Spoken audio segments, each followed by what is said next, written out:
देश में आगामी विधानसभा चुनाव की तैयारियों के बीच देश के हर राज्य में सभी पार्टी चुनाव प्रचार करते हुए एड़ी चोटी का जोर लगा रही हैं। जम्मू कश्मीर विधानसभा चुनाव के पहले चरण के मतदान के बाद अब दूसरे चरण के लिए प्रचार तेज हो गए हैं।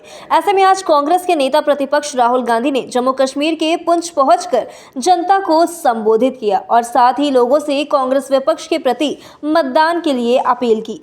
इसके साथ ही उन्होंने अपने भाषण में बीजेपी और पीएम मोदी पर जमकर निशाना साधा है।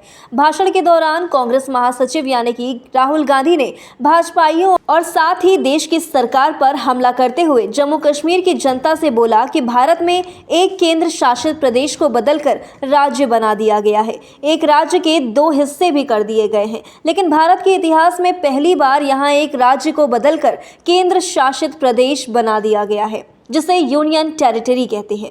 आपसे आपका लोकतांत्रिक अधिकार छीन लिया गया है। इसलिए हमारी पहली मांग है कि एक बार फिर आपको राज्य का दर्जा दिलाया जाए। इसी क्रम में कांग्रेस प्रतिपक्ष राहुल गांधी श्रीनगर भी पहुंचे और जनता को संबोधित करते हुए कहा कि आज विपक्ष जो भी करवाना चाहता है वही होता है।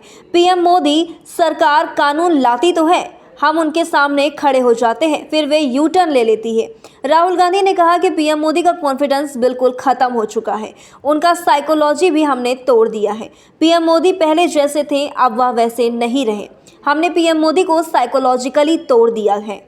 कांग्रेस नेता ने आगे कहा कि बीजेपी आरएसएस के लोग पूरे देश में नफरत और हिंसा फैलाते हैं। ये पूरे देश में भाई को भाई से लड़ाते हैं। इनकी राजनीति भी नफरत की है। हम सब जानते हैं कि नफरत को नफरत से नहीं काटा जा सकता है, नफरत को सिर्फ मोहब्बत से ही खत्म किया जा सकता है। इसके साथ ही राहुल गांधी ने बेरोजगारी जैसे गंभीर मुद्दे को लेकर भी पीएम मोदी को घेरने की कोशिश की है। राहुल गांधी ने कहा कि नरेंद्र मोदी ने पूरे देश में बेरोजगारी फैला रखी है। ये केवल देश के 2-3 अरबपतियों को फायदा पहुंचाते हैं।